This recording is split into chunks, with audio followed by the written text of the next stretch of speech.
Hey guys, Michaela here again. Today we have Jordan, a member of the Frankston High School Eco Team, teaching you a DIY onto how to make remover makeup pads.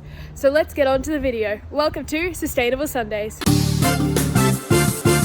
Hello, today I'm going to be teaching you how to make these reusable microfiber makeup rounds which substitute for this, which is covered in plastic and is also made of cotton, which is very bad for topsoil. You're going to need a microfiber cloth and some cotton material to put on the top of your little makeup round. You want to cut it 9.5 centimeters by 9.5 centimeters in like a little square, and you want to put them face to face so that when you sew it round you can flip it inside out.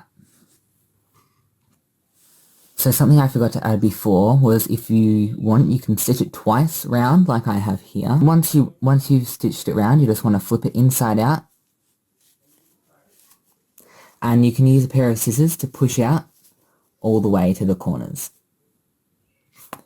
So after you've pushed out all the corners with your scissors, you can you want to fold it down until it's flat, and then you just want to iron that with the iron just until it's nice and flat, and then you can sew around the edges again to enclose the fabric.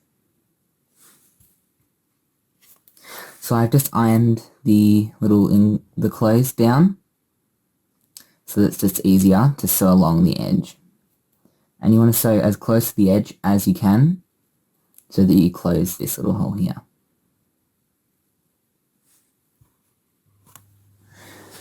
And then after you've just sewn around all the edges there, you want to tie off your strings, and you want to just thread them back into the pad. And then after I've just knotted these, I'm just going to get my needle and thread the strings through and poke my needle into the top of the corner. I'm just going to pull my needle through and poke it out at the other end. And then the string should be inside, and your makeup remover pad is done. These would make a really good gift, or you can just use them for yourself over and over again. They're really fun and easy to make, and I hope you enjoyed the video. Thank you.